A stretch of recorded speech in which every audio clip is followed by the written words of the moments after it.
সুবহানাল্লাহ। এমন কিতাব চুমু দিলে সওয়াব। আপনি পড়তে জানেন না, খুলছেন সওয়াব। আপনি পড়তে জানেন না, দেখছেন সওয়াব।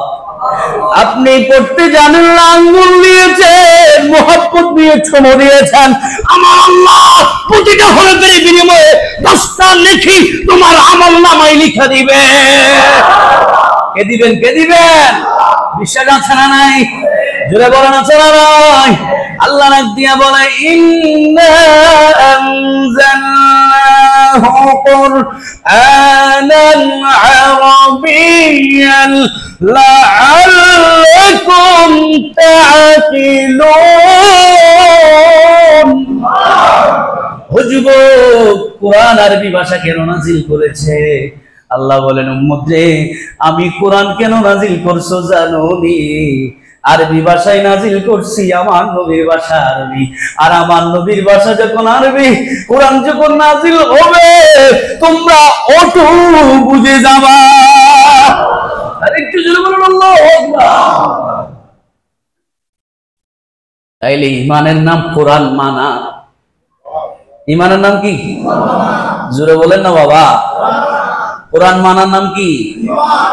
এখন আপনি সব মানেন, আল্লাহ রসুল মানেন, ঈমান মানেন না, কোরআন মানেন না। কোরআন নাই তো আপনার ভিতরে কিছুই নেই। কারণ সবকিছুর ঠিকানা কোথায়? বলেন না কোথায়? এই কোরআন আমাদেরকে যদি জীবনে এই কোরআন দিয়ে যদি জীবন সাজাতে পারেন, অন্তত পক্ষে আমি লিখে দিতে পারি, এই যুবক তোমার জন্য তোমার তলব থাকবে না, জান্নাতের টুকরা হয়ে যাবে।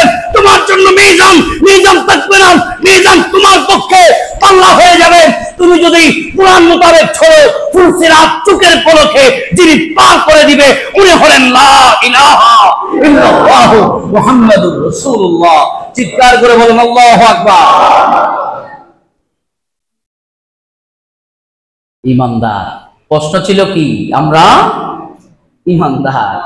তাহলে ঈমানদার কখনো কোরআনের বিরুদ্ধে কথা বলতে পারে? যখনই কোরআনের বিরুদ্ধে কথা আসবে, আরেকজন ঈমানদার বসে থাকতে পারে না। ওই ঈমানদার তার হাত দ্বারা তাকে রুখে দিতে হবে। কথা বলেন। যত বড় শক্তিমান হোক, যত বড় অন্ধত্ব হোক, তাকে রুখে দিতে মুসলমান 1 সেকেন্ডও দেরি করবে?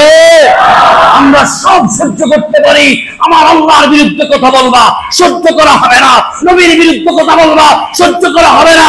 কোরআনের বিরুদ্ধে কথা বলবা সহ্য করা হবে না। আমার পীরকে, আপনার পীরকে, আপনি কুন্দর বাড়ি, আমি কুন্দর বাড়ি, এটা কোনো বিষয় না। আমাদের পরিচয় আমরা মুসলমান। কথা বলেন। আমাদের কোরআন কয়টা? কোরআন কয়টা? এই কোরআন যদি কেউ হাত দেয়, তার হাত ভেঙে দিতে মুসলমান 1 সেকেন্ডও দেরি করবে? প্রস্তুত আছেন আপনারা? আপনারা এখন প্রস্তুত আছেন? আল্লাহ আমাদেরকে সেই হিম্মত দান করো। আরে জোরে বলেন আমিন। যুবক, গভীর মনোযোগ। আলোচনার শেষ পয়েন্ট। এই ঈমান টিকে রাখার জন্য আপনার অন্তরকে গলায় ফেলতে হবে।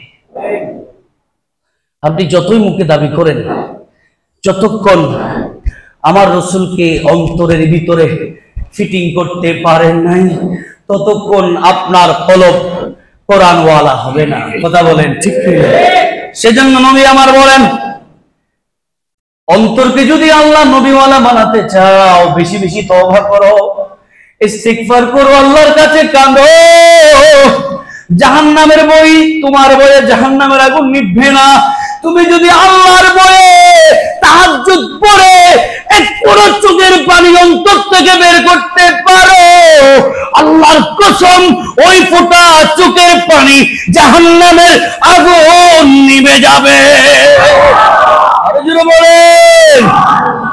জাহান্নামের আগুন 7 সমুদ্র 13 নদীর পানি দিলে কিন্তু আপনার চোখের এক ফোঁটা পানি